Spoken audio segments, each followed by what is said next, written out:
I have an example of a story of one of my clients who did instantly shift her energy with a an affirming story that I'd like to tell you.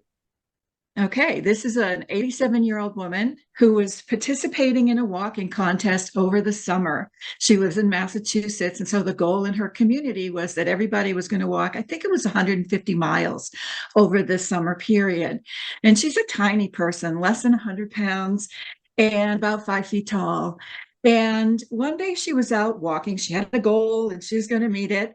And she started getting angry. It was so windy and she got really angry with the wind. And it just was, upsetting her so much that she left, she went home, and she sat down and had a cup of tea.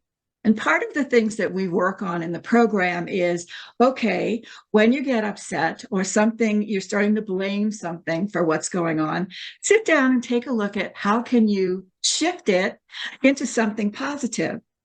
And so she thought about it for a while and she says, I'm not really mad at the wind. The wind is my friend. I was angry that I wasn't going to be able to finish my walk because it was so windy. And then the more I got mad at the wind, the worse the wind became.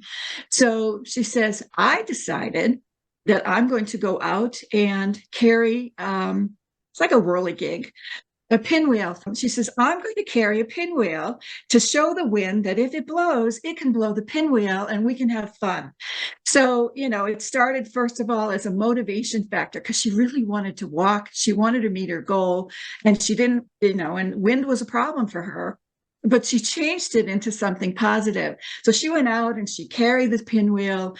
And what she noticed was it did make her happier when she was walking.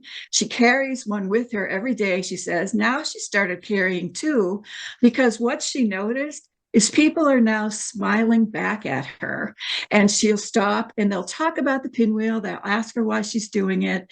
And she's actually given a number of them away. So because she's finding that as she's accepting the wind and making it her friend, everybody else is starting to receive some joy from the whole experience as well. As a matter of fact, I happened to go out there in September and went on a couple of walks with her, and it was amazing. There was actually a young man, a student, who was sticking his head out of a school bus, waving at her, going, "Is it you? Is it you?" And she has cars that honk at her. She had a policeman stop and say, "I'm going to have to pull you over, ma'am, because you're walking too fast." And she even ended up in the newspaper because of her joy with walking, because they decided to make it a positive police story about pulling over somebody for walking too fast.